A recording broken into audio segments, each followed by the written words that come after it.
It is Wednesday, March 18th. Happy hump day, Menace Army.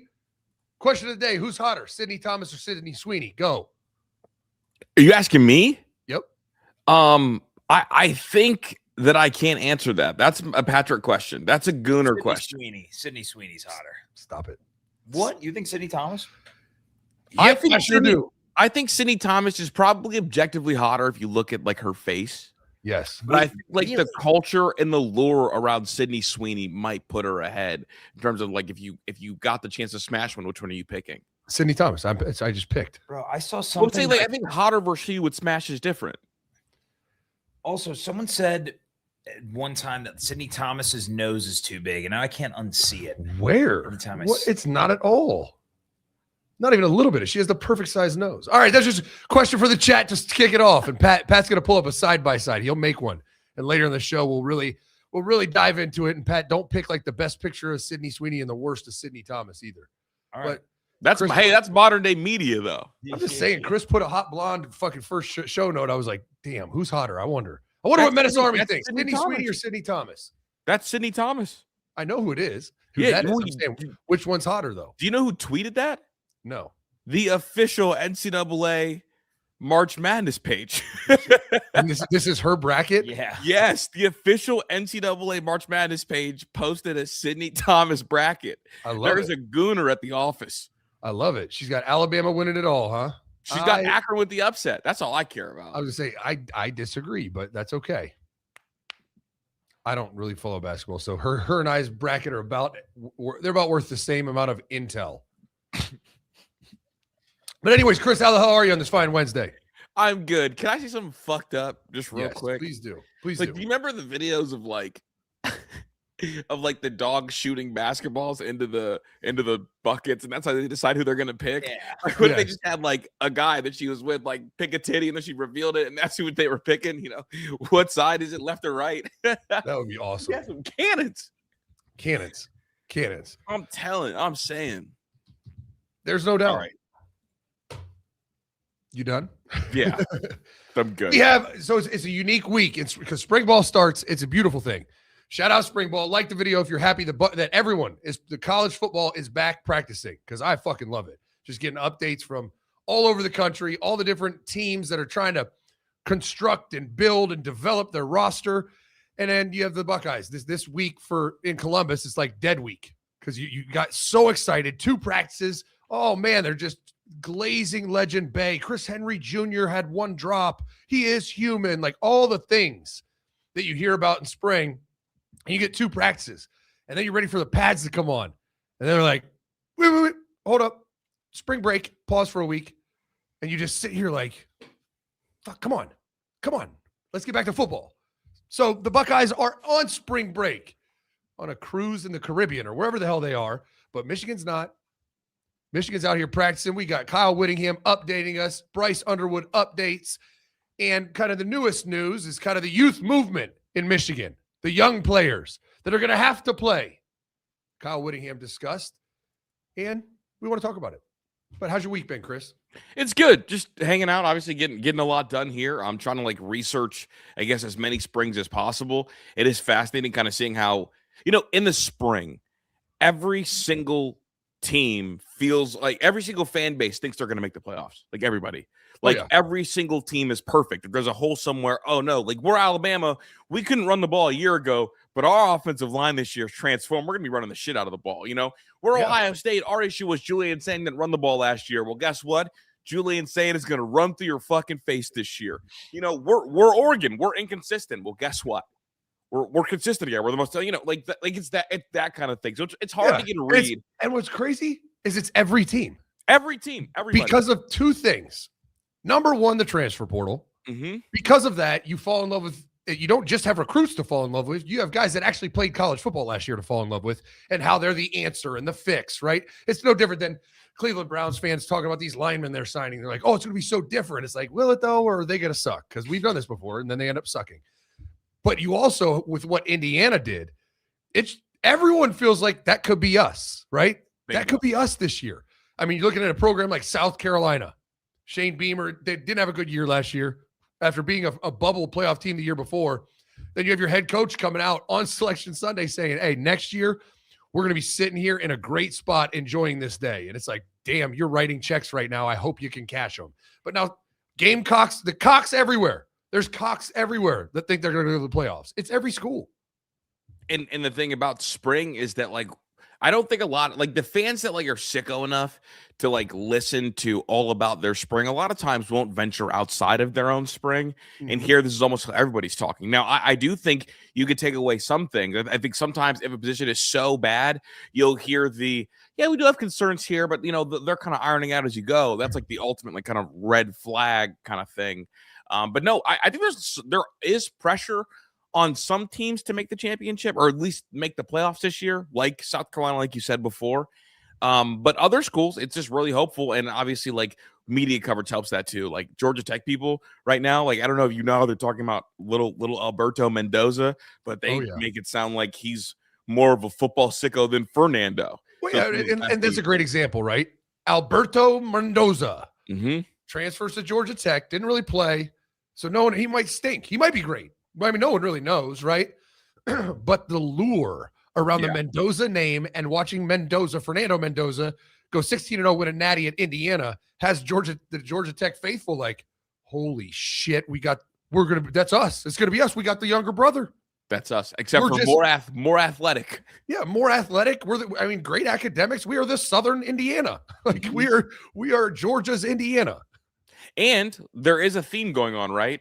You sacrifice your basketball team to win a national championship. Indiana just missed the playoffs. Missed the tournament in basketball. They sacrificed their basketball team for their football team. Well, Georgia Tech early sacrificed their basketball team. Hopefully it's for the football team. But, dude, the way they talk about Alberto, dude, they're saying that he is the first one in every single day, and he's the last one out, and he's just a sicko entirely. And my thing is, okay, you could say that, and okay, maybe he'll be decent, but I'm not going to act like we have a top 3 quarterback in the conference when Indiana was more than willing to see him never. Well, and it just doesn't make sense, right? I mean, Fernando's leaving, going to be the number 1 overall pick. If the younger brother was even in his mold, Cignetti would be all in on running it back with the next version, right? Bingo. So it's a fun time, though, for all fan bases. It really is. Oh, we got the show started, don't we? I didn't start it yet, did I? No, we're just rocking out, dude. Yeah, we're just rocking out. Sometimes we get to talking. Sometimes we get to chatting. Like the video while you're here. And just random question to start the show. Sydney Thomas or Sydney Sweeney? So I got a poll going. I forgot we could do polls again on YouTube. Oh, yeah. And 64% of Menace Army agrees with me, Sydney Sweeney. Dude, but that's because it's a fame thing. It's not even like a who's hotter. Hey, the question was who's hotter. I mean, it's not who's more famous. Yeah, but I think like the fame plays into it, dude. Like, hold up, I almost said something fucked up. Let me double check before I say this. I don't know, dude. When you put them up side by side, it's like, it's so tough. They're both so hot. I mean, this is a great problem to have, right? Well, if you're picking between those two, you are winning. You're winning. And guess what? None of us are picking between those two. So this is what it is. All right, let's get it going.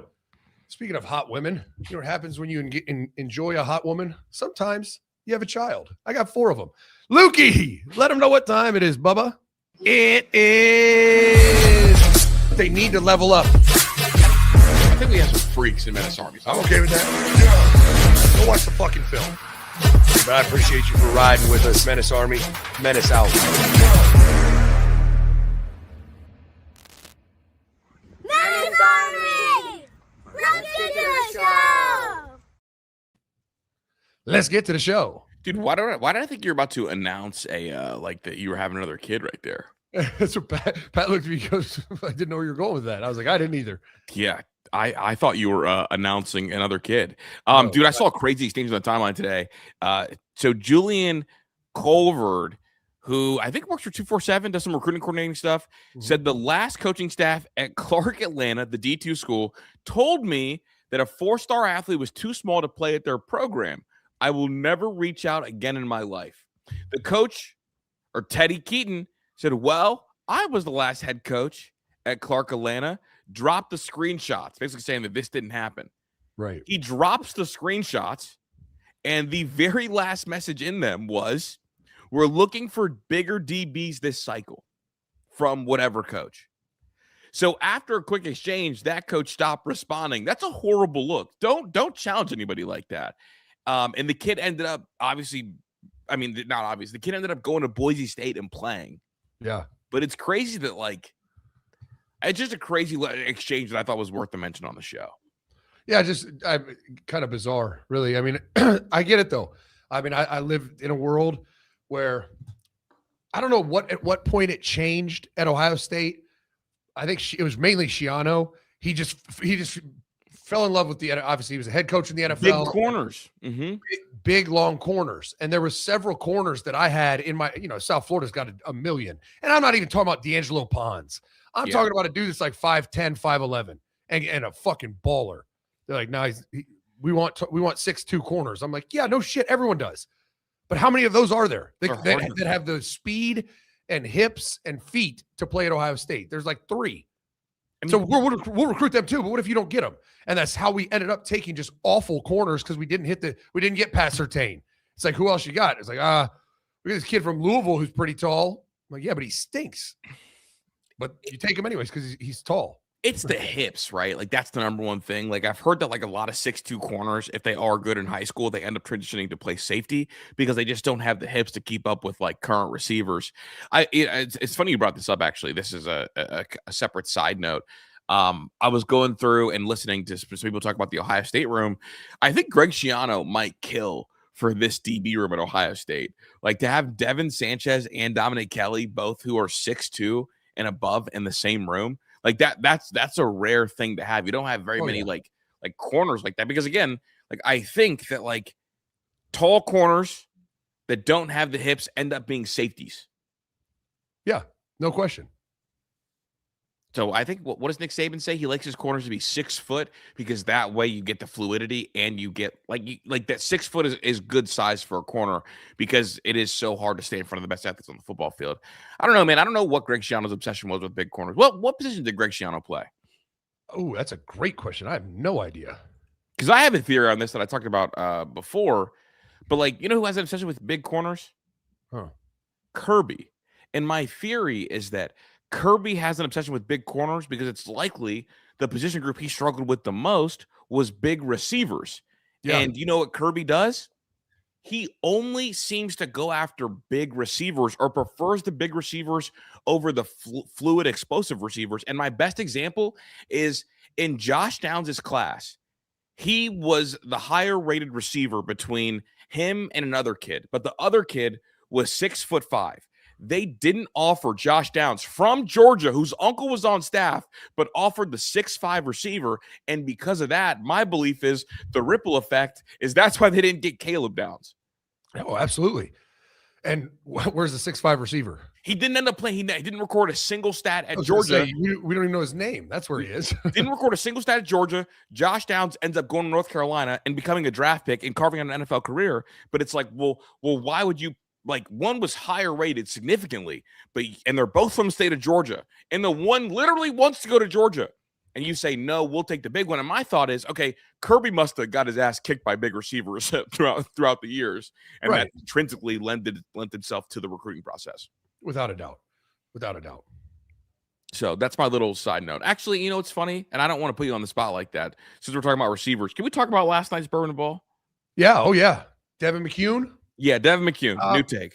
So we broke him down for an hour last night. Really great time. I sometimes I enjoy the chat back and forth with the live stream, just interacting with our subscribers as much as the film. And it certainly last night was that because it's tough watching Group of 5 football. I mean, we watched a half of UTSA playing A&M, which I completely forgot how fucking close of a game that was.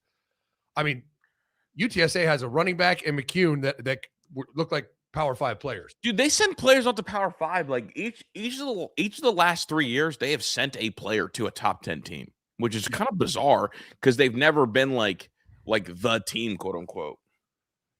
Yeah, this dude Robert Henry Jr. is his name. He's 5'9", 205. He's a fifth-year senior. He's going to probably get drafted late in the draft. He's a kid. Mm-hmm. He's a prospect I'd watch out for because he looked really good, and he was dicing A&M. But when we're talking about Devin McCuin, I really like him as a player. 6 foot, about 200. For some reason, I thought he was smaller than that. He played outside receiver most of the time. Yeah, he's a Z, I think. Yeah, and he played in the slot a little bit, so he's what I call a flex that he could play either. But I mean, he ran well, had really good hands, but there just wasn't anything that jumped out at me, right? Like fundamentally, he needs so much work. I mean, so we watched the A&M game, didn't really do much, and not even to discredit him, that they couldn't pass pro A&M at all. Like the quarterback had no time, so it was hard. We saw a couple clips that flashed a little bit. So then I said, all right, let's put on the Charlotte game, right? Same competition. Now they should be able to pass pro. And he made one big play on a go route. I think you posted it on Twitter, that play. Yeah.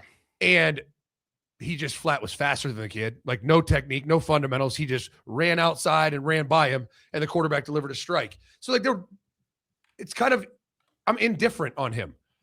Like I think I'm not mad at taking him, but I certainly didn't walk away from an hour film breakdown and say, wow, we got us one right there. Like I think this kid will be a Jahad Carter of receivers, like probably a good depth piece. Maybe if you need him, he could play a little bit, some special teams, but I didn't see an Ohio State level receiver. No, I didn't see that. Well, I mean, to go further to your point, what's wild is that for a kid at a school like that, you would expect him to be lighting the world on fire. Well, do you want to guess how many times he went over 100 yards last year? Ooh, twice, maybe? Once. And it was only the Charlotte game. So, like, when you are at a school like UTSA and you are the man, like you're wide receiver one on that team, I'm looking at you sideways because you only went over 100 one time. And you know what it makes me feel like? This is your thrift store find. You like the shirt when you compare it to all the other shirts at the thrift store, but when you get it back at home and you put it in your closet, you don't know if you're actually going to wear it.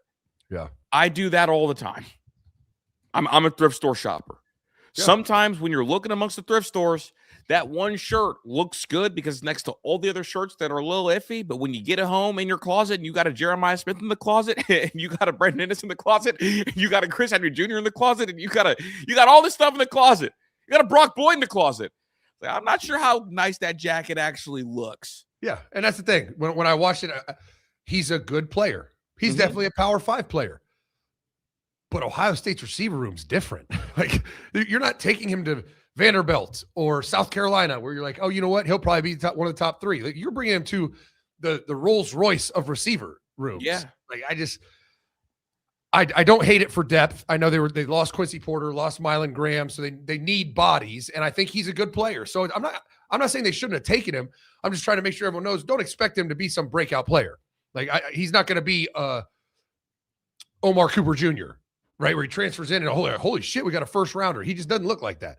So I'm hopeful. Like when we broke down the safeties the previous 2 weeks, right? Terry Moore looked good. I was like, I'm not mad about this. He's a pretty good player. And then you turned on Earl Little Jr. and you're like, oh shit. Now this is an impact player. I'm hopeful that next week we break down Kyle Parker from LSU, his transfer portal film. And I hope that one's one where you go, uh-oh, we got us one. But I will deflect that conversation until after next Tuesday night, because we do it every Tuesday night, Chris, on menacesports.com. And honestly, I'm really intrigued where you go with that, because I think that we can get a better idea of who's going to play for this Ohio State team once you assess the overall health of the room, and the overall health of the room requires like breaking down all 22. Are there any traits that the beauty of next week is going to be, right? It's the last piece to the receiver room that we need to dive into. And while doing so, we'll get a feel for how Cortez Hankton like manages a room. Does he rotate? Like how much rotation? Like how does he employ his receivers? Like we'll get kind of his philosophy as a position coach. So it's going to be 2 birds, 1 stone, 2 girls, 1 cup. You know, it's going to be good. I like the first one, hate the second one. We're going to learn a lot about the receiver room. Do you think Devin McCuin's speed is something that is Ohio State caliber? Does he look that fast and explosive to you? Because it looks like to me he's moving, but something about his running form throws me off. I don't know that he's top end a blazer. I think he's probably in that Brandon Ennis category. Well, I think he posted some like pretty verifiable track times, which is what he might have. But you know how it is. Playing speed matters, and he didn't look slow or anything. I'm not saying he didn't. No, he doesn't. He doesn't look slow. He just doesn't look like he runs jump off the tape. You want a player at UTSA? You want him to jump off the tape at like you want to be like yo, like Earl Little did. Like there's been bourbon and balls. Some of them are a little lackluster, and some of them have been like, whoa, this is fun, and it was not that. Because I believe he's like our guy, the Hammer, has it in the chat. He's a 10-5 guy. He didn't look 10-5 when I watched him play. No, not at all. But I don't know if it's the running form, because sometimes it throws me off, bro. When you like lift those knees a little bit too high and you go and the belly button is so far ahead, sometimes I think you're slow, and that's just me being a hater. Like the guys that like lean forward slightly, those are the guys I'm like, okay, like that's for sure. That's real speed. He has good acceleration, and he didn't have a drop. I mean, he had good ball skills. It looked like he had a pretty good catch radius. So like, there's a lot of positives. I just didn't see a difference maker. That's all. That's the reality of it. It's not that he's not good enough. I think he's a good player, but he just didn't pop off the screen as like, oh shit, like this dude's going to be an impact player at all. But I do think he's good enough to start at Ohio State if one of the other guys don't take the job from him, is my point. Like I think you can get by on it. I'm curious how they I'm curious how they view, and honestly how you view his yak potential. Did anything yak wise impress you, or yeah? No? I mean, he was decently athletic with the ball in his hands. Okay. I mean, I just want to know, can he make the first guy miss after a catch? Is the one thing that I'm he did a couple times. Okay, and he even did once against A&M. So, you know, like I said, they didn't get him in a lot of situations in open field just because of, I guess, their quarterback is fucking awful, Chris. He threw like probably in the whole hour breakdown four vertical balls to Devin, and at least 2 of them, I think 3 of them, were caught by like a coach 10 yards out of bounds. Like, caught by a coach? Oh my God. I thought you were about to say interception, but caught by a coach is disgusting. I'm talking like, you're like, what the fuck was that throw? Several times. So why did that ball land there? Well, that's crazy. Let's get a commercial break, dog, and we come back. We do have a couple other things to hit before I talk Michigan. Sounds like a plan. We'll be right back after this. Menace Army, you know that moment when you're running out the door and need a shirt that looks polished without messing with an iron or a steamer? That's exactly why I wear Mizzen & Main. Fast, sharp, and ready the second you grab it. Mizzen & Main actually invented the performance fabric dress shirt over 10 years ago. And since then, they've only perfected it even more with modern fabrics. Mizzen & Main's shirts and pants look refined, yet they're stretchy, lightweight, moisture wicking, wrinkle resistant, and completely machine washable. No ironing, no dry cleaning. It's just simply the best. Right now, Mizzen & Main is offering our listeners 20% off your first purchase at mizzenandmain.com. Promo code Menace20. That's Mizzen, spelled M-I-Z-Z-E-N, and Main, M-A-I-N.com. Promo code Menace20 for 20% off. Mizzenandmain.com, promo code Menace20. And if you'd rather shop in person, you can find Mizzen & Main stores in select states. All right, Menace Army, it's March Madness. And you know what that means. It's time to shoot your shot on Prize Picks and get $50 instantly in lineups when you play your first $5. That's right. Prize Picks is now going to give you $50 in lineups when you sign up and play your first $5. Prize Picks makes every dunk, every dime, and every board that much more exciting. So don't miss the chance to get started on America's #1 app for sports picks. Also, there's a new feature alert. Prize Picks now has early payouts. If your player gets off to a hot start, you now have the option to cash out those winnings before the game even finishes. Prize Picks puts their users first, so all withdrawals are fast and secure. Prize Picks accepts most major payment methods when making deposits into your account quick and easy this sports season. Download the Prize Picks app today and use code Menace to get $50 in lineups after you play your first $5.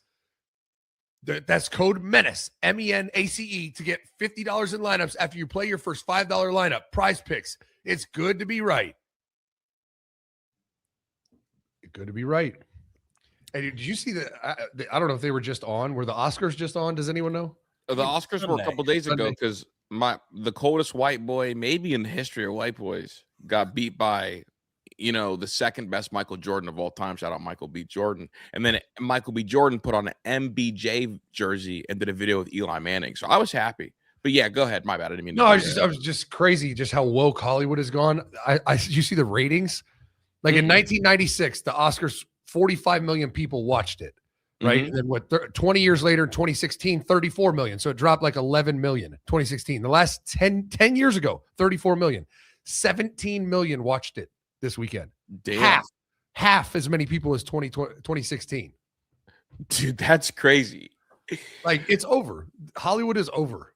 Like, people don't fuck with them anymore. But does it surprise you at all that this is the direction of Hollywood? Awful.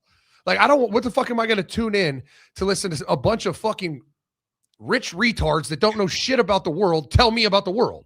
Like, no one gives a fuck what any of these people. Ricky Gervais had the greatest Grammy hosting experience because he just called them all out for it. Like, no one, you don't know what you're talking about. Shut the fuck up. Is that your one for the day? Because you've been doing it every day. Yeah, that's my one for the day. You know what I'm talking about?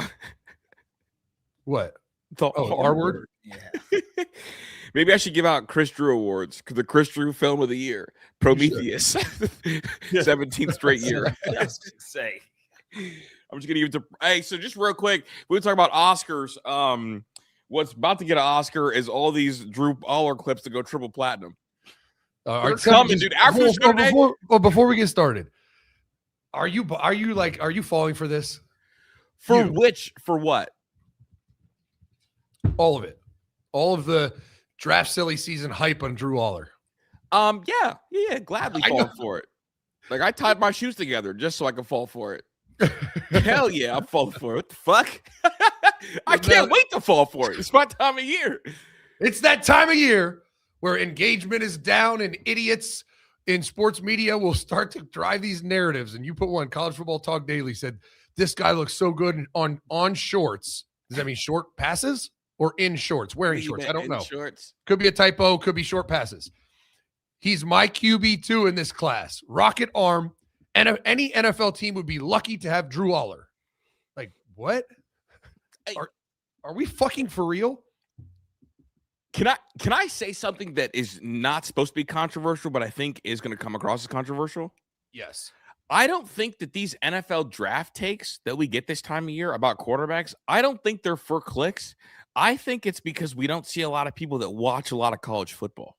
That's fair. I think that's what it is. And I have it down further in the show, but we can kind of tie these two things together. But right now, like, there's talk, Ty Simpson, like, there's a belief there could be 3 first-round quarterbacks because Ty Simpson is getting, like, top 15 love. And what's being talked about is I don't hate that. Like, I like Ty Simpson, the quarterback. I like him more and more. I'm just worried about that back. Yeah. Especially because, like, what people don't talk about, he likes to run. Like, he does like to run, and I don't think his back can take running like that. Well, I mean, that's the good news is they have medical evaluations for that. For that yeah, reason, no, 100%. Right? But yeah, Ty Simpson at least makes sense to me. I mean, he was on a team that couldn't run the ball or stop the run, and he played really well. I mean, I started that conversation after the Florida State loss when we broke it down in the coach's film room on the website. I'm like, time out now. Ty Simpson played really well. That is not why they lost the game. And he just was unfortunately on a team that could not run the football at all. My thing about Drew Allar, and I don't want to start a civil war, but what do we always say about how NFL coaches feel about college players that don't reach their potential? Well, they always think it's just they had that B league college coaching. When they get to us, they'll get elite coaching, and we'll bring it out of them. But isn't that true about Drew Allar? Like, did Drew Allar ever have anything other than fucking C- coaching at? Because sometimes I hate it. Like, right, like sometimes I hate it when someone goes to a place that has really good infrastructure, really good coaching, and they're still not any good. And it's like, well, we can pull it out of them. But I think Drew Allar actually, like, he might be the case study of someone who had such deficient coaching and coaching philosophy that didn't match his skill set, that it's egregious. And it should be a recruiting tale, right? Like, if you are a big, tall, not that mobile quarterback, why would you ever go to Penn State given how they want to play football? Oh, there's no question. There's no question that all of that is true, but I don't know how you can sit here and project him as some NFL, like every NFL team would be lucky to have him. Like, based on what? Like, maybe. I'm not going that far. That's what I'm saying. Like, maybe, yeah. I mean, he's got a good arm. For sure, but he's never done it. And you can blame coaching all you want, but you still definitely don't know if he can do it with good coaching. It's a rare thing where I feel like Ty Simpson should get drafted first. But if Drew Allar goes to the Rams, I'll pick him to have a better career than Ty Simpson, no matter where Ty Simpson goes. The other part of this is some teams can afford to draft Drew, other teams can't. But my thing before Kyler Murray signed with the Vikings. If you're the Vikings, draft Ty Simpson. Just do it. You have such a complete roster. You just need a quarterback that's not going to crash the ship the way that JJ McCarthy is. That's all you need. Absolutely. Well, they have Kyler now, so that's good. Well, yeah, no, that's why I said pre-Kyler. I said pre-Kyler. Even post-Kyler. There's no spot like that for Ty Simpson. Is there a spot like that for Ty Simpson? What do you mean? Just another team that's like a quarterback away. Oh, I don't think there is. Yeah, no, I mean, no, not that I can think of. Maybe. I mean, they're not just a quarterback away, but the Falcons for sure have some weapons. Yeah, the Falcons. I mean, honestly, the Falcons are a good example. They have Bijan. They've got the two guys outside. Yeah, that's a good note. Now we don't know what kind of fucking head coach they have, but yeah, I think Minnesota's the most glaring one, even with Kyler. I don't think JJ or Kyler have shown that they can do it. So I don't think Minnesota's a bad spot for a guy like Ty Simpson to come in and slow develop. Because I highly, unless JJ McCarthy, is like Jekyll and Hyde and turns out to be a completely different player than he was this past year, I don't think he's going to be able to do it. And Kyler Murray has never been able to do it. And he's not like he's young. Mm-hmm. So I don't know. Dude, I don't know the ideal spot for him, but Minnesota seems like it wouldn't be bad. I think JJ McCarthy was born 15 years too late. Because boy, he would have been a great Trent Dilfer. He would have been a great Dilfer, dude.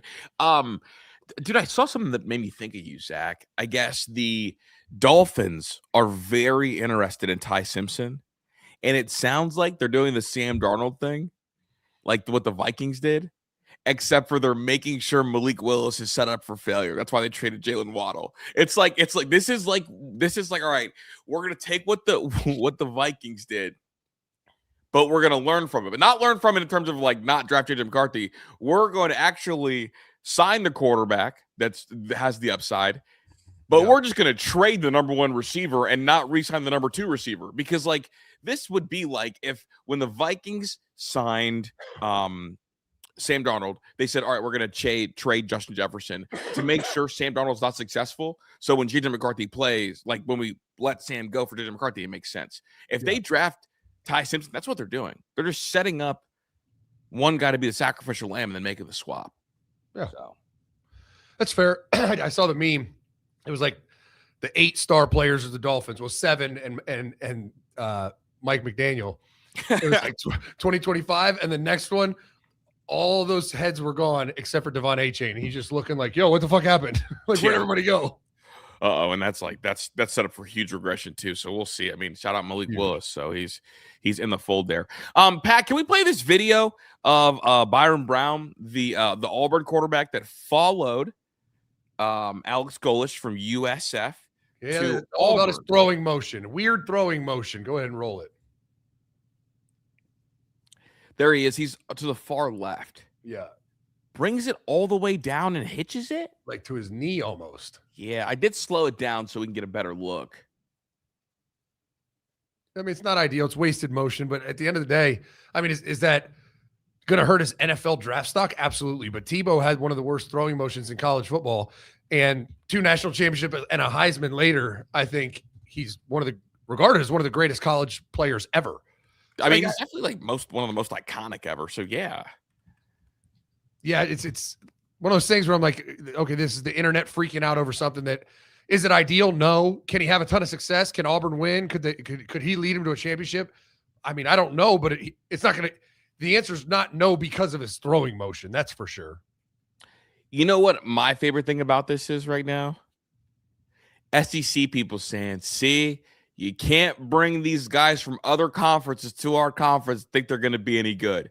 Now that just made me the biggest Byron Brown fan on the planet. I hope he throws for $3K in that conference. And it's like, damn, y'all let the kid from G5 walk into the big, bad, scary SEC. Hey, walk in your trap, take over your trap. Right, with this goofy ass, I'm gonna touch head, shoulders, knees, and toes, head ass motion. It cut y'all apart.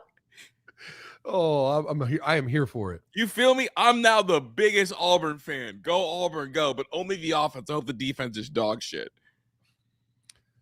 Me too. Because here's the thing, like, and their head coach saw him throw like this for the last 2 seasons and said, come on, let's go. Yeah. I mean, he brought him with him. It's no different than Kurt Signetti went to Indiana. Everyone's like, what the fuck do you bring all these JMU players for, dog? This is Big Ten football. It's like, dude, he just spent all those practices, all those hours with those players. He didn't bring them to not be good enough. Why do you think Cortez Hankton brought in buddy from the receiver from LSU, Kyle Parker? But because he left and he was like, that kid can absolutely play here. He's good enough. Like, let's come on, bring him with me. Like, there's no way Alex Golesh brings this kid to Auburn if he doesn't think, I need this kid. He's going to be my starting quarterback. Yeah, like, and he's the head coach, and he saw what Auburn had, and all the other Auburn quarterbacks left. My other quick note on Byram is that he also ran for 1,000 yards. Like, that's the interest. Oh, like yeah. It's not about him being a superstar passer. It's about, that throwing motion is weird, but he is 6'3", 235. Come tackle him. Right? Like, that was Tebow thing, right? Like, the throwing motion is fucked up, but come tackle me, bitch. Right. And guess what? Because of quarterback run, we're going to run play action, and dudes are going to be so open that it doesn't matter. My throwing motion doesn't impact the game as much. Right. Like, my throwing motion is fucked up, but I'll run over somebody. And guess what? You gotta play one-on-one outside. I'm really hopeful and rooting for this kid. And he does have the makings of like an old school Chris Drew quarterback. I mean, this is someone that would have been an all-star at Georgia Tech when Paul Johnson was there. I mean, ran for 1K, threw for 3K. We're talking about, someone with motion, twin, right? Absolutely. He had 42 touchdowns. 42 again. 42 touchdowns, over 3,000 passing, 1,000 rushing. Like, dude was a beast last year. We talked about it on the show because who did they play? Miami, or was it? Yeah, they really played somebody, and he was just going down the throat with the run game for a quick. He was a dude. That shit's crazy, dude. Also, just real quick, bro, I want to talk about something really funny that you reminded me of. Obviously, like, the head coach brings the quarterback. He's going to play. The funniest thing for me is when a coordinator comes in and brings a quarterback, and then that quarterback doesn't play. And the funniest thing I always go back to is Tyler Buckner getting one start and Saban being like, we're going back tomorrow, bro. Don't ever do that shit again. That to me, like, that meeting room, Zach, had to be hilarious. Oh, yeah. Had to be. Like, because Tyrese the whole time is like, man, Jalen can't do it. We need to put Jalen at receiver, put Jalen at running back. My guy Tommy can do it. And I know he was wearing Nick out about that. Nick finally said, all right, fine. There's never again. And I mean, every situation is different. Yeah. I mean, you can say the same thing about Kyle Parker, and we'll break down his film next week to verify. But I think that there's certainly situations where the guy leaves, brings a player with him, and it's because he's good enough. Now, that Tyler Buckner thing was fucking a disaster.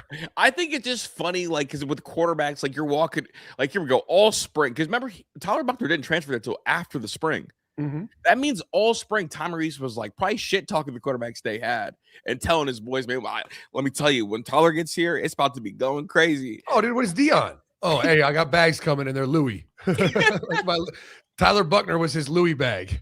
I mean, dude, could you imagine if you were the receiver coach at Alabama, dog, and Tyler Buckner all spring Tommy Reese kept talking all spring about this Tyler Buckner kid, and then Tyler Buckner gets there after spring, bro? You would have been so fucking mean to Tommy Reese. You would have been so mean. Dude, I would have talked so much shit. Like, dog, this is your man's. This is who you thought was great. That shit. I start questioning the coach then. Like, damn, you really thought this kid was better? Literally, that ended his time at Alabama. Like, you can't do that. Like, he was dog shit. Just for the record. But I'm excited for the Byron Brown kid. Just real quick before we get to commercial break. This is motion, dude. And I actually have a question about it. Signetti, who obviously won a title in Indiana, is now going to drive the honorary pace car at the Indy 500. Great event. Hey, Sig is just winning, isn't he? That's motion. Dude, I'm like, is he going to throw out the first pitch at the World Series? Like, I need Sig everywhere. I mean, he should. I'll let him throw a first pitch out for the Mets. They let anybody throw a first pitch out for the Mets. So, right. You know who they let throw first pitch out for the Mets? Hawk Tua. You know who the Yankees had go out there? George Bush. Speaking of Yankees, I got the highlights from the World Baseball Classic. Pat, you have that? Oh wait, you guys see? To add that in. No, Pat doesn't have it. He doesn't have it yet. Tell me about your man's, Chris. Best player in baseball. He is. It's a meaningless tournament in March. Who cares? 0 for 4 with 3 strikeouts when I needed you the most, Judgy. Judgy, when I needed you the most. You gave us that dog shit. Put that fucking flag down and stop carrying the flag like you represent anything. Oh, come on, man. We don't make it to the championship without him. That's what people always say about underperforming superstars. It's like, yeah, but they would have been there if it weren't for him. I know he was awful once they got there, but like they would have never made it if it wasn't for him. He was definitely bad in the final. But baseball's such like a failure game, right? It's like the only sport where you fail more than you succeed. So some nights are just not your night. He's still a great player, and that's how come it's every time the lights are bright, though? That's not true. It is true. No, it's not. Yes, it is. No, it's not. You're just going to say, no, it's not, and not provide any refuting evidence? Okay, let's play a game. And Pat can be on screen, too. Can either of you... I don't know if Pat should be on screen for this one. No. I'll remain calm because I'm ready for this moment. So when did Aaron Judge get to the league? 2017. Yeah. Can anybody name me a player with more game-tying or go-ahead home runs in the 8th inning or later than Aaron Judge? In the postseason or in the regular season? Right. I'm talking about when the lights are bright. All of them combined. Yeah. Well, I thought we were just doing postseason because that was when the lights were bright. Okay, so you want to do postseason? Can you name me? Okay, here we go. Who do you think has a higher WRC plus in the postseason? Aaron Judge or Derek Jeter? I would say probably Aaron Judge. Okay. Who has the comparing to Derek Jeter was not a great offensive player. All right, we'll go further. Since he got to the league, has anybody hit more home runs in elimination games in the playoffs? The answer is no. And I do think playoff Aaron Judge career stats in the playoffs: 41 home runs, 91 strikeouts, a 236 average. Is that good? That is. Well, it's not horrible. It's not as bad as the timeline would make it seem. 5 strikeouts to every home run and a 230 average? I don't think it's very good for a superstar. Well, here's the issue with like playoff baseball in totality. And like there's a lot of times where guys who are good strike hitters struggle in the postseason, generally speaking, because he doesn't get pitched to. And so what do you have to do? You have to kind of reach for things you start pressing. I do think the World Baseball Classic at bats were garbage. But generally speaking, like he's got, again, like a higher OPS than a bunch of other superstars in the playoffs. But he is like the biggest, most, hated star. Because he'll catch all the flack for yesterday. But it's like, we're talking about a USA lineup that everybody went 0 for 4. Yeah. So, it's also, it's Yankee hate. Anything else. The most clutch hitter since 2017 has been Freddie Freeman. Oh yeah, and here we go. You'll never hear me slander Freddie Freeman. But look, see the most. Oh the yeah, most you did. Freddie Freeman's a liar. But for Freddie Freeman, like the game, and here we go. Like, wait a second. My hatred for Freddie Freeman is not Dodgers Freddie Freeman. What's on my hat? Braves Freddie Freeman won a World Series. So I was a Freddie guy until his big teeth went over to the Dodgers. Right. But just before we go to commercial, we can just end the baseball. Can we just talk about like the absolute mismanagement and just like failure that Mark DeRosa was? You're in a tie ball game going into the fucking 9th inning. You have the best closer in the world. And you don't pitch him? I hate to be that guy. I'm siding with DeRosa on this one. Why? Whitlock has been incredible. And for me, I'm saving Mason Miller for the 9th. It was the 9th. It was the 9th, though. If we're you're right. It's going into the top of the 9th. You're right. It's tied. If you shut them down, you have a chance to win it in the bottom. In extras. Yeah, no, you're right. He's like, oh, it wasn't a save opportunity. You stupid bitch. It was a win opportunity. Yeah. What are you talking about? You're never going to get a save opportunity as the home team. Right. That was just absolute fucking malpractice. Yeah. But also, we don't like nice things. When you're 3 and 4 hitter, go 0 for 7, and you don't put in the best closer in baseball when it's tied and then going into the 9th. Like, shout out Venezuela. I saw the funniest thing I saw was, do you think Trump's going to invite Venezuela to the White House to meet their president? No, that's hell. That's fucking hell. Wild. But they don't have one, so it is. What do you think about a nice gesture? What'd you think about Scooble going? What about it? Like Showing up and like going to the game. Yeah, bringing all his baseball gear, putting the because he was supposed to start that game. Yeah, and he said no. Why didn't he though? I never heard why he didn't. Because he didn't want to. Because his agent told him it'd be a bad idea to start a second game, even though Skeen started 2. Skeen started 3 actually. Yeah, did he? Yeah, I just 3 WBC. I like this concept, but it's just weird to me because at the same time, Major League Baseball is still playing. Like it's like I don't know.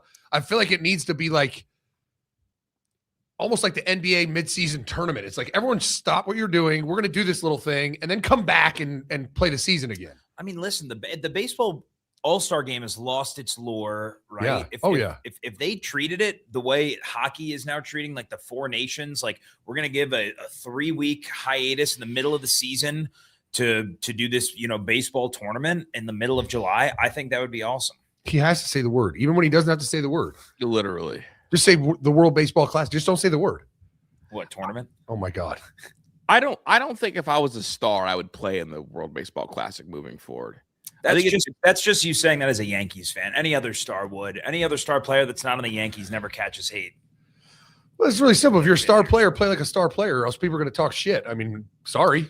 But even still, it's like Mike Trout never really got hatred the way Aaron Judge did. But it's just because Aaron Judge is a Yankee. Yeah, I don't know much, but Bryce Harper looked like the only good baseball player on that fucking lineup. Well, and that's also what's crazy too, because Bryce Harper was one of the worst players in this whole tournament, but did have the good moment there at the end. No, I don't think star players should play because you're never going to actually get full buy-in, and the manager ends up just catering to the players, and the fans end up hating the players more than the other way around. This fucker, the manager said, is out of respect for the Padres. Fuck the Padres. We're trying to win the WBC, buddy. Also, do you remember, Zach, do you remember when people were saying Cal Raleigh should win the MVP over Judge? Yes. Do you want to guess how many hits he had in the WBC? I don't want to guess. It rhymes with hero. That's not crazy. That is very crazy. Patrick, that's your MVP? Hey, it wasn't his fault that DeRosa benched his ass. He benched him because he went. Wasn't it actually his fault? 100% was his fault. All right, we need to get a commercial break and get back to football. Yeah. All right, shout out Judge. You fucking suck, Judge. Do you have the highlights yet, Pat? Oh, fuck. I forgot we were talking. I'll play it. He doesn't co-sign this. I just wanted to play the highlights of Aaron Judge from the World Baseball Classic championship game. It was really, really impressive. It's impressive to watch an elite athlete work, We'll be right back after this. Menace Army, you know me. I've been on a level up. Been at 15 months?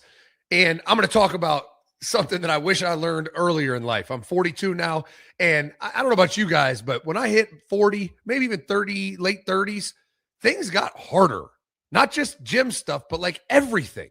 Energy crashes at 2 p.m. became my new normal. That's not supposed to happen in your late 30s. That's where Mars Men came to the rescue, right? It's absolutely incredible. What it is it's a testosterone support supplement, right? A ton of vitamins, and it boosts your testosterone. It brings it back. It brings that young you back. And I feel incredible. I've been taking it for a year now, and it is a game changer. Plus, it's a 90-day money-back guarantee, so there's no risk. Worst case, you don't absolutely love it, and you get your money back. But over 91% of users report higher energy levels. Thousands of guys are feeling incredible results. Just check out the reviews on the website and see for yourself. And for a limited time, our listeners get 50% off for life, plus free shipping and 3 free gifts at mengotomars.com. That's mengotomars.com for 50% off and 3 free gifts when you check out. After you purchase, they'll ask you where you heard about them. Please support our show and tell them Menace to Sports sent you. It's a game changer. I highly recommend it. It is a must. Oh, did you want to see the Judge highlights, Chris? Yeah, let's see it. Oh, it's fucking beautiful. Here's Judge in the championship game.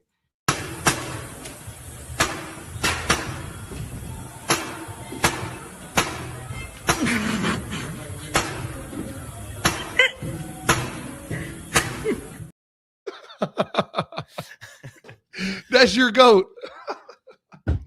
I think we should do live ABs versus Chris Drew. I'm down. I think that's what we should do. I'll take you about 390 to left center. No, you won't. There's no shot. I will. 390 to left center. There's not a shot you do that against me, Zach. There's a shot. I don't even know if you'll get enough strikes to do that. That's fair. That's absolutely fair. Like, I'm just gonna be reaching back, and we don't know where that bitch is landing. I need one of those fucking like pitching nets in front of me. Yeah. Oh man, wait, we have a Vandy video, don't we? Oh yeah. Did you? I didn't realize when Diego Pavia was suing the NCAA, it was not to come back and play quarterback. Did you see the clip of him getting receiver reps in practice? Don in the number 13. Here's Diego Pavia in spring ball. What the fuck is that? That has to be a coach's kid, right? Like, that's not a college player, is it? It is. That is freshman Caleb Barnett. He's listed at 5'8", 180. There's No no shot. What? Played again. 5'8", 180. That's not. He is 5'5", 145. Are all the other receivers 6'6"? I mean, that's Webb and Yaman next to him. But that's 5'8". He had 6 catches last year for 53 yards. How did we miss this kid? Brother, I don't know. That's impressive. And he's not 180. I'm sorry. Like, that is No. not 180. No. He weighs more than me. No. No shot. That is a pedestrian. Remember when that homeless guy snuck onto the USC practice facility? Not saying this guy was homeless, but it's like quite clearly we could tell you don't really belong. But maybe I'm just hating. Maybe. I don't know. I mean, I'm rooting for the kid. I tried to look up because I figured there'd be some side-by-side. Every picture he has from games last year, he's by himself. Like, he's running with the ball. No one's near him. I'm like, a touchdown last year. I know. I see the picture. He's cleaning himself off after. That's how you work the angles, bro. It's like you see, like when big girls post, they always look, when Kendrick Lamar posts, he's always squatting down if he's with another guy in the picture so we don't really see a height difference. Yeah. So you got to know how to work it. I just saw that clip and I was like, that kid's an actual D1 player. Anything's possible. I do have a question for you, Zach. Yeah. 31 of 32 NFL teams are in Eugene for their pro day. Mm-hmm. Obviously, Sadiq being the guy out there. Oh, yeah. Why wouldn't all 32 teams be there? I guess I saw this in Ohio State. Yeah. I'm used to Ohio State where they have like 50 from all 32 teams. Yeah. It's usually when you're that loaded, you get representation from every team. Now, you could talk about like how many GMs were there or how many head coaches were there, and that's never 32. I mean, that's usually like, they had 8 head coaches, 10 head coaches. But the fact that Oregon, as loaded as they are, and like you said, Kenyon Sadiq is a lock in the first round. 31 of 32 teams. What team wouldn't be there to evaluate even maybe like late round draft picks? And Pat looked it up and it was the Rams. The Rams were the only team not at Oregon's pro day. And I'm still trying to figure out why. Why would you ever not go? Unless this is a crazy power play and the Rams to go to anybody's pro day. Because fuck it. We got the tape, cuz. We don't need that. We got the tape and we're gonna bring you on a visit. I'm trying to defend it because I do fuck with the Rams, but it's wild to me seeing this. It's wild. I mean, just it'd be one thing if, let's say, Vanderbilt. Let's say Diego Pavia was 6'2", and it's like everyone's going to see Diego Pavia. Like, no one else can really play in the NFL there. And if you're looking at the draft, one, we don't need a quarterback, or he's going to be gone before we pick. Why would you go to Vanderbilt? But Oregon is loaded. Like, they have players everywhere. Loaded, and they have a tight end that people are mocking between picks 10 and picks 28. Right. And on top of that, like, who's going to throw to him? Mm-hmm. Dante Moore. Yeah. No, he's not in this draft, but he's in next year's draft. That's the pro day. Right. And all those receivers are in next year's draft, but it's not just going to be Kenyon Sadiq. He's going to have those receivers run routes, no different than Jeremiah or Carnell Tate did a year ago. Like, it's just mind-blowing that any team would not go to Oregon as loaded as they are. Definitely really surprising. We did get a Kenyatta Jackson quote. I wanted to come back and become a more complete player. I have a question for you. Was there one singular thing glaring from Kenyatta Jackson's game that stopped him from being a great player last year? I don't know. I think he was a really good player. I don't know about I think He was good in the run game. He was physical, strong at a point of attack. I think the one thing I would like to see is him become a more dynamic, dominant pass rusher. And I mean, he could say that. I wanted to come back and be a more complete player. I think he was a pretty complete player. I don't think that's why he came back. He came back because he doesn't have the flashy pass rush that the NFL desires for a first round pick. So that's the one area where I'm like, all right, he was a good pass rusher. Can he take a step to be like a Reuben Bain, like a guy that's just dominant in the pass rush scene? Should Ohio State fans be concerned with maybe not knowing who's going to be the first round player on that D line this year? Because last year, even though they didn't have a first round pass rusher, they had first round Arvell Reese, obviously, and none of us were surprised when Caden became a first round type of talent. Like we all saw that coming. Is there one that we see coming on this year's team? And if not, should that concern Ohio State fans? Well, I think it's got to be him. I mean, I think he has to be the one to become the alpha. You know what I mean? I mean, you're looking at a guy like pass rush productivity. Whatever the scale is on Pro Football Focus, like how productive you are when you pass rush. He was at a 9.5. Arvell was at a 15.2. So like you need him to get up to those, lower to middle teens in productivity to be a stud. What do you think? What is the coach's stance on Iron Buckeyes? It's been kind of a topic of discussion. This year's Iron Buckeyes: Jeremiah Smith, Brandon Ennis, McClain, and Garrett Stover. Is it just a weight room thing, or does this? Yeah, it's a toughness weight room thing. Like you can't miss a workout. You have to give max effort every single lift, and if you have one bad day, you're out. So it's a very, very elite, like work ethic and commitment award. It doesn't Garrett Stover, I don't think is going to play a lot this year. So it's not indicative to playing time, how good you are at football. It just means, hey, this winter, these four dudes fucking annihilated the winter. And a lot of times that parlays into success. Maybe this means Garrett Stover's taking a step. He got a ton bigger and faster, stronger because he was a fucking Iron Buckeye, one of the best on the team in winter workouts. Seeing two receivers on that list makes you feel good, though. Well, a side note, that's 3 straight for Jeremiah. Oh yeah, but and I'm not saying he didn't do it. From everything I've heard, his work ethic is impeccable. But you get a guy like that, Mickey's going to make him into an Iron Buckeye by hook or by crook, one way or another. Bet. I think what I'm most disappointed in is where the fuck is the captain? Where's the guy that drives the ship? Where's the quarterback? Why is Julian Sand not an Iron Buckeye? Yeah, that's a great point. I mean, this is the first time in a couple years where we haven't had a quarterback be an Iron Buckeye, right? Well, I don't think we did last year, but the year before we did Lincoln. Oh, you're right. Yeah. Lincoln was an Iron Buckeye last year, and I believe Will Howard was the year before that. Yeah. I know Justin was an Iron Buckeye. I don't think Stroud was ever an Iron Buckeye. And here's the thing, like this is like the spring Iron Buckeyes. The ones that really matter are the ones in August. And I will bet you any amount of money that no matter what, Julian Sand will be one. Okay. Unless he misses a day. Yeah, which you can't do. You're the starting quarterback at Ohio State that's trying to level up and become a first rounder. Like you can't miss a day. The fuck? No, I hear you on that. I do want to ask a weight room question. Adam Brenneman said Texas Tech took every weight under 40 pounds out of their weight room and that he loves this. No shortcuts. So no under 40-pound weights.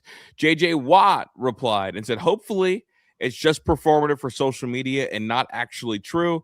Would be wildly absurd and irresponsible. Also, jumping straight to 40 pounds would literally be a shortcut. So no shortcuts doesn't really apply. Is it performative to have nothing under 40 pounds in the weight room? I don't know. Yeah, absolutely it is. It's very performative because there's certain exercises where you shouldn't use 40 plus pounds on it. I don't care how strong you are. That's like quarterbacks doing rotator cuff things. And I mean, and it's performative. Without a doubt, it's performative. It also was crazy because I don't know. I saw the strength and conditioning coach from Texas Tech respond. You know what his response was? Well, we think Jacob Rodriguez could potentially be our JJ Watt. And I'd love to have JJ Watt come back for a workout. And it's like, whoa, you didn't address anything he said. They're talking shit about you guys not having any weights under 40 pounds and how absurd that is. And it's sort of like an internet war. Last quick note I want to hit is the Texas roster is being fueled by Phil Knight. A group of Texas players recently just signed very lucrative Nike deals, including Auburn transfer Cam Coleman. Mm-hmm. Wouldn't it be something if Texas beat Oregon in a natty? How do you think Phil would feel about that? Well, you know what? I think he would feel just fine. I mean, he wouldn't be happy about it, but he's given Oregon the most resources, but he's got a business to run, right? You can't just, otherwise, he would have said, fuck all them other schools years ago and just focused on Oregon. I mean, he's Nike first, Oregon second. Okay. And so he's got to give NIL deals to the top players across the country because he wants to have endorsement deals with them when they go to the NFL. Like but he'd be pretty pissed. I think he'd be pretty pissed. I think it's also funny because I think that like Oregon would have been a contender for Cam Coleman if they would have been willing to throw the blank check. And part of the blank check we're now finding out comes from Nike. It's kind of a weird like side quest kind of moment. All right, I want to get a commercial break. I know we're supposed to talk about Michigan in this group. We're going to talk about Michigan after the break, dog. My bad. Sounds like a plan. We'll talk a little bit about the Wolverines. How many wins do you think Michigan is going to win this year? They had 9 last year. Now they got a real football coach, Bryce Underwood, in year 2. 2 legit running backs, a budding star in Andrew Marsh at receiver. How many wins do you think Michigan has this year? I need to know in the comments during the break, and we'll talk about that and a bunch of Michigan topics because Ohio State is on spring break, chasing tail and catching rays. But they'll be back on Monday for a little spring football. But for this week, we'll talk about Michigan and the other schools. So we'll be right back after this. Menace Army. I'm going to be calm with this one because this one is a life hack. It's a game changer. You can go to menacesports.com right now and level up your TV game. Live now on our website, the P6 Mini box. It's an electronic device. It's small. It's easy for travel. You can take it anywhere, connect it to Wi-Fi, and you got it. Every show, every game, every movie ever made. All you do is plug it in. No more paying for Netflix. No more paying for cable. None of that. Just go to menacesports.com right now. Buy the P6 Mini, and you have everything. You can cut all subscriptions. You will save enough money in 3 months to pay for it for life. You'll never pay for anything ever again. And right now, promo code Menace, $25 off and free shipping on the device. Go to menacesports.com, buy the box. It'll come in a week or 2. Plug it in, hook it to Wi-Fi, done. You have every movie, even movies in theaters, every baseball game, no more blacked out channels. You want to watch the news in LA? You want to watch a game that's in Seattle? It's all on the box and it's easily categorized. You want to you want to watch a baseball game? Go down to baseball, click it. All the baseball games listed. Pick the game, you're watching it. You don't have to pay for anything. It's a one-time fee for forever freedom. Go over to menacesports.com right now and get you a P6 Mini with promo code Menace. $25 off and free shipping. It's a must-have. Money back guarantee. Go get it. That's what it looks like. It's in the shop. So you go to menacesports.com and go to the store.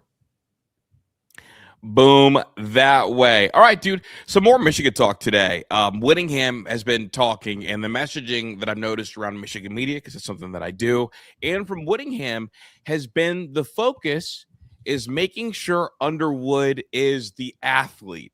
I just wanted to piggyback that off of what we talked about yesterday. It does feel like, well, look, they're going to have him throw the ball, obviously. It feels like there's an emphasis, athlete.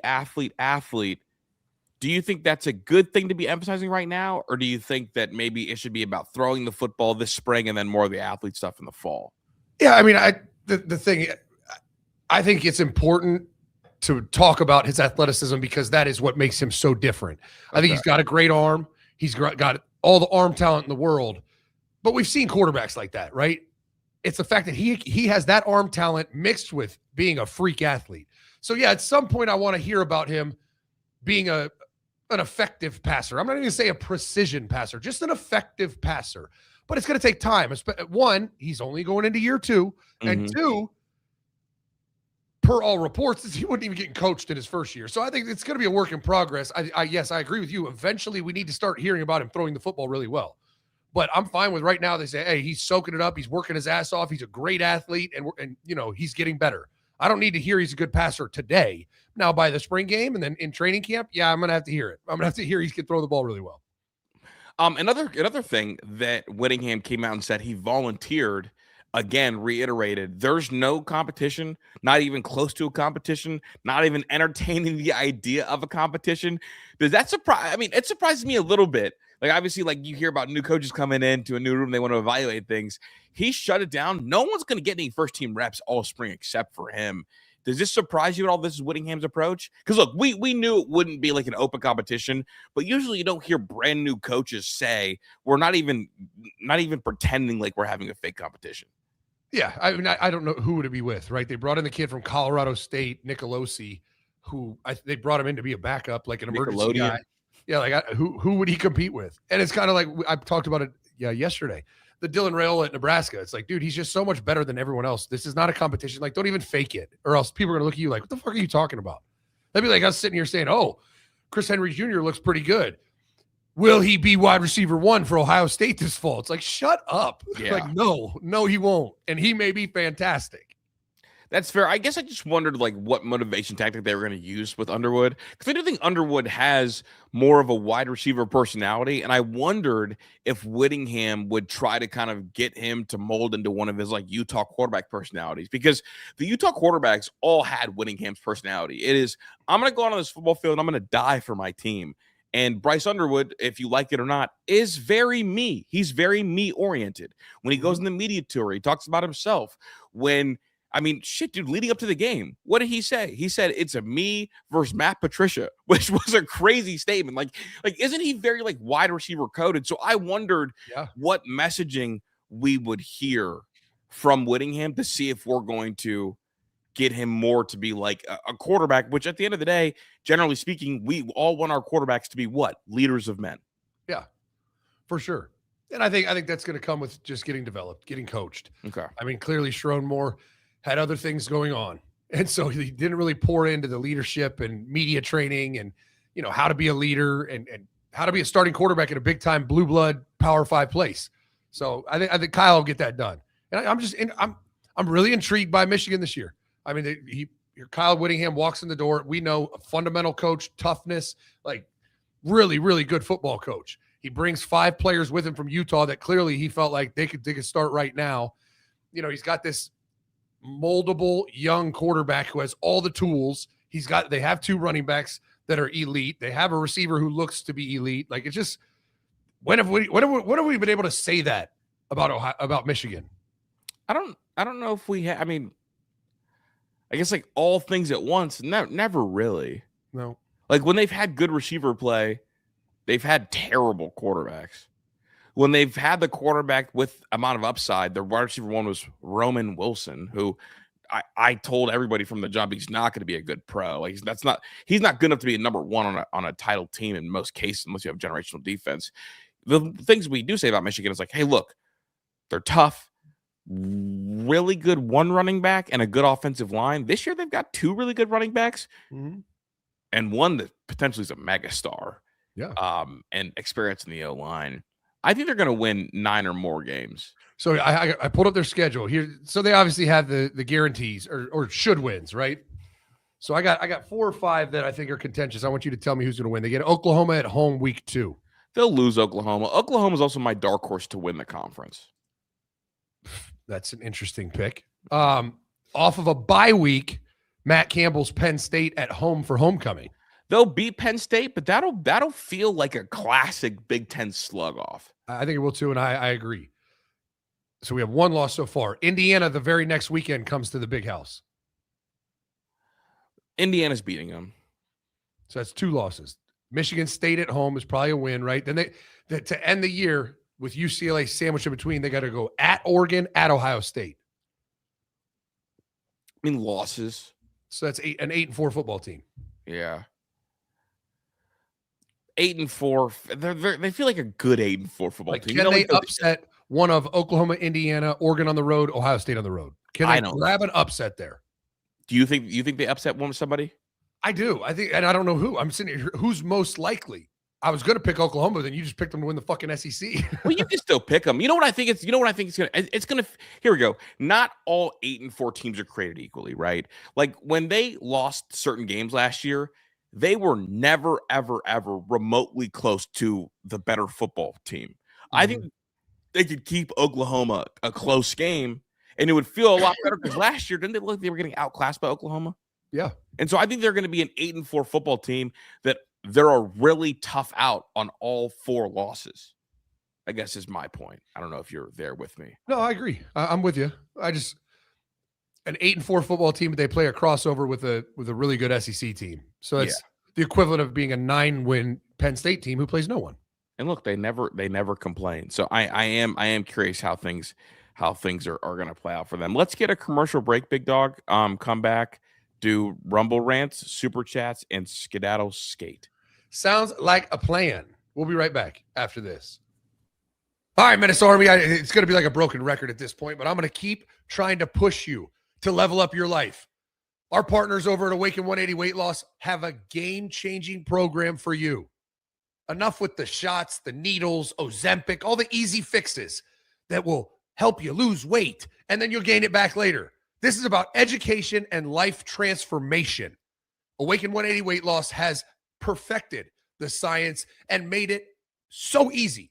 5+ pounds a week. Literally, if you started right now, by May 1st, you'd be down 30 pounds. It's really simple.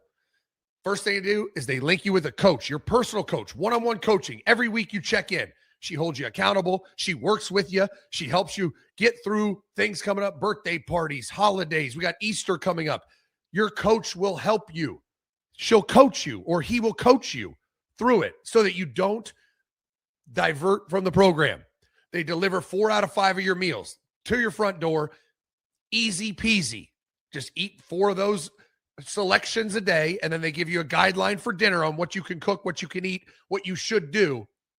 And then they hold you accountable. They give you a scale. You weigh in all your analytics, body fat percentage, visceral fat, you name it. It goes straight to your coach, and you have it on the app. And then you guys talk about it once a week, about the journey. And then it's not done there. Once you're done with the program, once you hit your target weight, you got free maintenance for life. Every month, right now I check in every 3 months. I weigh in, it gets sent to my coach, Jenna, and we talk about the progress, the journey. How's it going? It is for life. It's a life-changing decision. Go over to awaken180weightloss.com right now. You'll see your energy go through the roof, your libido go through the roof, your weight falling off your body. Life will be different. Just look at me. I look entirely different than I did a year and a half ago, thanks to Awaken 180 Weight Loss. Go do a consultation right now. You don't even have to sign up for the entire program. Just do a consultation and hear what they offer. You won't regret it. You sure won't. You know why I think Oklahoma is my dark horse to win the conference? Yeah, I really do want to know, because I'm not buying that. I think they were really good a year ago pre the Mateer injury. I don't think Mateer's thumb ever got back. I think that needed more time. And the fact that their passing game, at least like when you watch them live, looked so basic and like it went backwards. I don't think Mateer was ever healthy the rest of the way. And I think they ended up beating him more by using him primarily as a runner after that. So I think we're going to get the early season John Mateer for the whole year next year, because he should have never came back from that thumb that quick. So that's my stance on them. And also, no one in the conference scares me. Fair. I mean, we'll see. I was a huge John Mateer fan before he got hurt. And if he can come back true to that form, it absolutely could happen. Here we go. Can you name the quarterbacks that you like more than him in the conference? Ooh, returning? Yeah. Arch Manning. Arch, yeah. Here, let me pull up a list so I don't forget anyone. Definitely Arch. By position, quarterback. Now look, and they're my dark horse. Texas is my pick to win the conference. Yeah. Oklahoma is my dark horse. I like healthy John Mateer more than I like Marcel Reed. Yeah, I mean, it's just a matter of was that fool's gold, or was it actually an injury that just derailed a kid who was really fucking good? And I guess for me, I'm leaning into thinking it was the injury that derailed him. I mean, Sam Levette is one I see in the chat. He just, I don't know. I bought into the hype before he got hurt, but just the way he played, and it could have been injury related. I mean, just 14 touchdowns to 11 picks. He was a 16th graded quarterback right behind DJ Lagway. He's a Chris Drew quarterback. He definitely is that. But yeah, so I have Arch ahead of him. I don't know. Is Trinidad playing? Like, can we That's it's like Arch, and then if Trinidad plays, yes, and then it's like, do you like Sam Levette or John Mateer more? And I think they're the same quarterback. Just very similar quarterbacks. Taller. Man, the SEC's down in quarterback this year. SEC quarterbacks fucking suck. Yeah, unless Keelan Russell's a dude, he might be better than him. Oh yeah, no, that's fair. That's why I said there. Returning, because I didn't want to even go there. Yeah, I mean he's up there, but it's mostly because none of these motherfuckers are back. Like Pavia gone, Joey Aguilar. I think is he? Did he lose his court case? Joey's out. Joey ended up going to the combine. He's not trying to. Yeah, He's you're not right. trying to go 12 rounds with the NCAA. He's not doing that. Yeah, Trinidad's the only one we don't know about. Ty Simpson's gone. Arch, we talked about. Gunnar Stockton, Garrett Nussmeier gone. Yeah, it's going to be interesting to see how these quarterbacks situations shake out in the SEC. Dude, the fact that Rocco Beck to be a top 5 SEC quarterback is fucking hilarious. Fucking wild. No quarterbacks and no coaching. Look at that. Wild times, but they're the Also, best. like, I'm selling all stock in Ole Miss. I think Ole Miss is going to be bad next year. I do too. I don't think people give Lane Kiffin the credit for making them a contender year in, year out. Yeah, and they promoted their most efficient coach. Well, I say that, but he also just got poached for the LSU job and paid a shitload of money. So maybe people do give him credit. Yeah. Well, no, they do, but at the same time, like, I think Ole Miss people don't give him, like, think about it, dude. Like, fucking, like promoting Pete Golding would be the equivalent to if Ryan Day left and you promoted Matt Barnes. It was bad. Yeah. It was like their defense was horrible. Like if Ryan Day left and you gave Kerry Combs the head coaching job. Literally based on football guy, juice, players love him. Like, dog, the defense is the reason they were bad. Yeah, every year. They've never been good on defense. That's like if Lincoln Riley left and you say, you know what? Alex Grinch, we choose you. Right. That's what happened in Oxford, Mississippi. Mm-hmm. Go ahead, Patrick. I didn't mean to derail you, dude. Oh, we're chilling. We're chilling. We got one Rumble rant from our guy T Shiesty. Thanks for the one. Just wanted to say fuck Ryan Day. Hashtag mid and pussy. Ooh. I think T Shiesty's got to be a Michigan fan, right?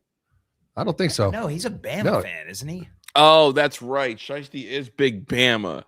Who's going to start? Fuck the hate. Who's starting? Someone said this is the Alabama A on my hat. Is it the same A?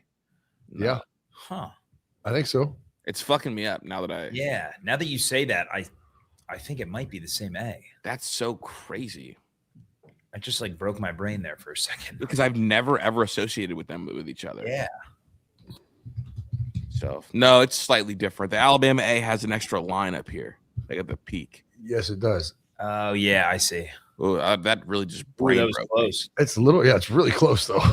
How have I never associated that? Almost brain broke me. I almost died on camera just now.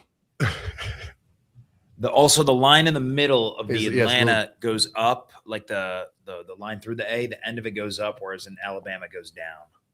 Yeah, it's just too close for comfort. They need to sue. I agree. Huh, people say the Alabama A has a mullet. The little thing trailing the A. That tracks. That's funny. That actually is one of the funnier things I've heard you say, Pat. Lurch Meat became a new member on YouTube. That is a horrible profile pic. Oh my Yeah. God. But thanks for becoming a member. Wait, who was Lurch Meat's girl? Ah, fuck, I forget. That's like some crazy Menace lore. I know. I think they're engaged, right, or something. Yeah, they met in the chat. Yeah, and then they got engaged. Got engaged. Yeah, it was something like that. I can't Menace to love. remember. Menace to love. Brian, thanks for the 5.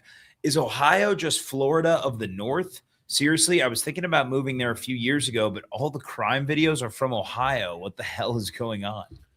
No. No, I mean, I can see the relation, but we don't have near the crime Chicago has. Like, they're Detroit. bro, the thing is, Ohio crime is just weird crime. Yeah. Yeah. Which I think is kind of what he's saying, like with Florida, right? Because Yes. you get the Well, Florida crime, they get weird crime, but they get weird problematic crime too. yeah. I just think of like what was the meme? Like you'd look up Florida guy on your birthday. at your birthday. Yeah. Okay, I'm just trying to find if I can find a stat. I pulled up weird state laws and crimes still on the books. Do you know what Ohio's weird law is? What is it? There's certain ordinances where it's illegal to run out of gas in certain areas. Well, thanks.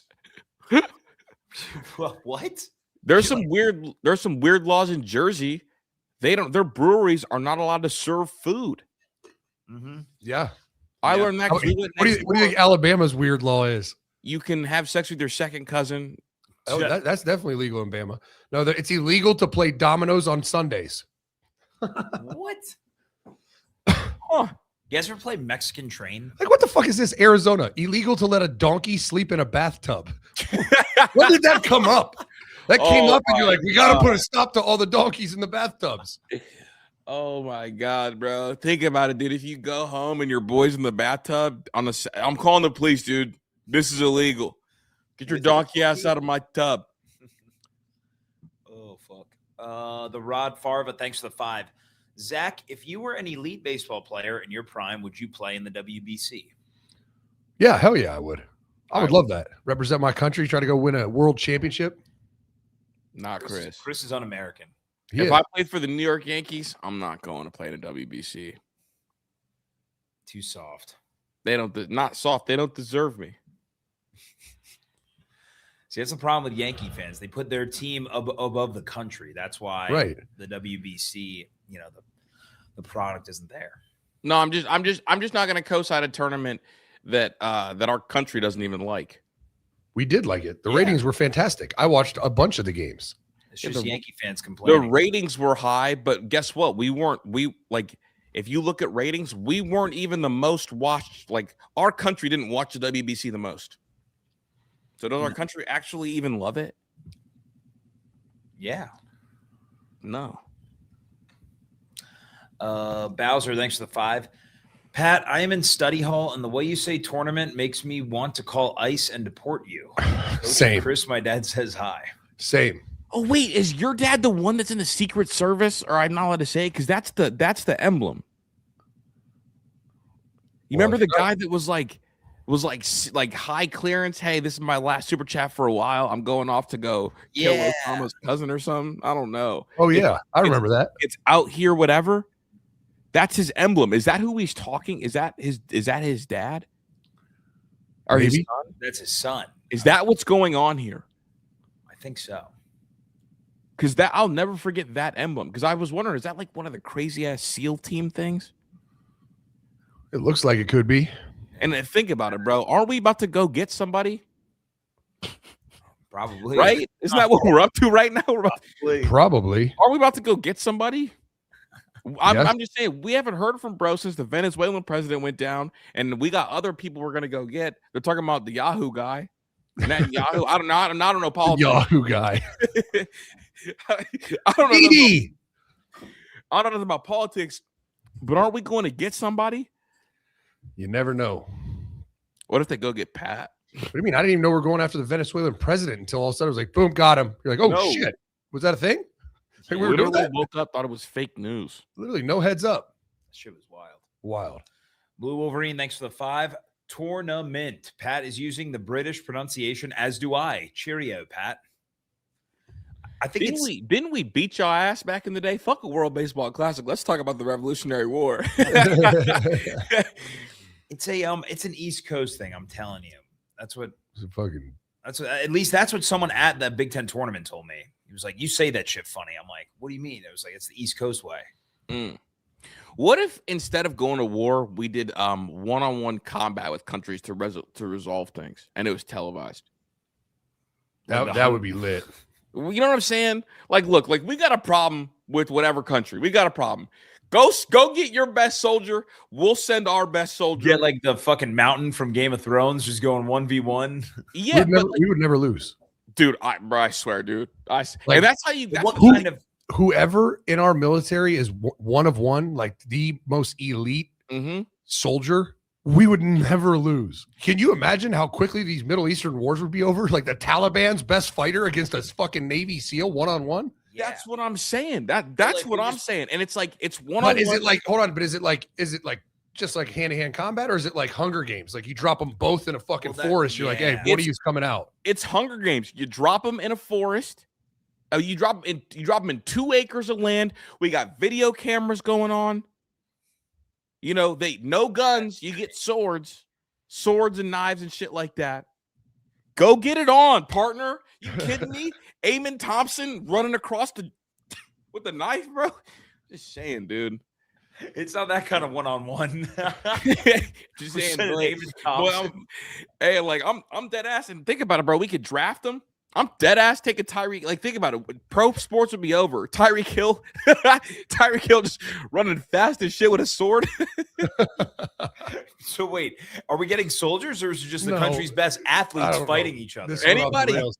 We're getting rid of like no more sports. All of our athletes are dedicated to just becoming killing machines. It's like the Masters, like in the fan, like fuck a hole in one. Go gouge his eye out. Yeah, Rory will really get it done. Oh, Cade, thanks for the 5. I was gonna say, Chris, your hat looks like it was Bama. Had me tripping for a sec. I noticed it at the beginning of the show. Dude, Yeah. dead ass brain broke me. I know. I hate that. I didn't Actually think about hate it. this hat now. I just knew it was a Braves hat, but it looks a lot like Bama. Yeah. Like, I bet if Nick Saban wore this for a football game, nobody would notice Yeah. if it was the right color. Nick, thanks for the 2. If you want crime, join me in St. Louis. Oh yeah, St. Louis is. I literally went when my daughter was 12. I took her to a tournament there, and I make a point not to go to that tournament. That's the one tournament we don't go to. I fucking hate St. Louis. Do you send her and don't go, or do you just? Oh, my ex-wife takes her. Well, she did. Okay. She went with one of her teammates' families, but that's only because I couldn't. We were in Pittsburgh at 7-on-7, so I couldn't take her. Does the barbecue outweigh the crime? Barbecue's good, but no, fuck no. We had a girl from my daughter's club, different age, last year or 2 years ago, got hit by a fucking ATV, paralyzed. Like, it's lawless. It's a fucking lawless city. What the fuck? Dudes, like all these fucking dudes just ripping through stoplights on ATVs everywhere. Like, it's fucking awful.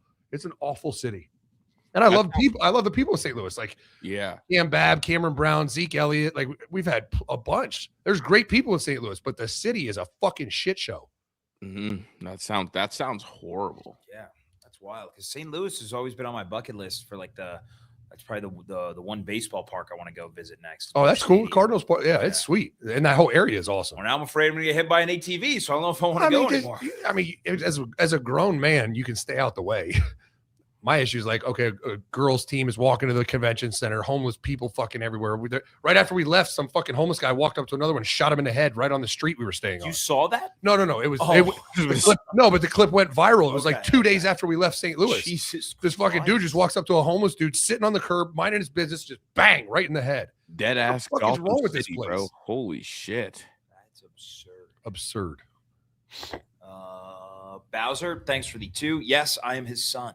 There it is. Yeah, dude, I knew it, bro. I've been thinking about your dad a lot. I never met him. He's been super chatting about it. Remember, he said, "My dad, I'm on here because my dad's not here, and I Yeah. wanted to say, Coach and Chris, what's up? And Pat is gay." Well, I never saw the picture until now, but I've been thinking about his dad a lot, bro, because we've been in some shit lately. And dude, I don't know. Do you listen to the CIA whistleblower? No. The dude who he pops up all the time, talks about what the CIA is about, like what the CIA was like as a case.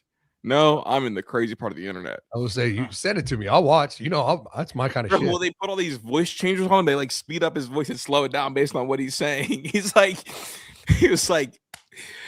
I was in a lie detector test and they asked me, "Are you gay?" And my heart rate, I guess, went up a little bit. And I said, "No. What kind of question is that? Or have you ever had sex with a man? Not are you gay? Have you ever had sex with a man?" And he said, I looked at the person administering the test and I'm like, "Well, yeah, my heart rate went up. That question surprised me." Right. He's like, "Something you want to tell us? Just tell us now before we have to find another Oh my way." God. He's like, "How is this helping solve anything?" Wow. So I did have some other fucked up stories, but I'm gonna save those. I'm just gonna send them to you so you can see it. Perfect. Those are all of the super chats we got. I love it. Almost perfectly on time. Yeah. Be a friend and like the video. And we'll go back to our first question of the day. Who's hotter, Sydney Thomas or Sydney Wait, Sweeney? hold on. I have the. What's the poll results? Let's see. Where are they? Tabs open here. Sydney Sweeney, 61%. Bang. I think you guys, I don't know. It's a tough pick. Sydney Thomas or Sydney Sweeney? Let me know in the chat. We got a poll going. You can let us know in the chat. Comment down below. Who you picking if you got your pick of the litter? We appreciate you, Menace Army. We'll be back tomorrow for a Thirsty Thursday. Menace, out.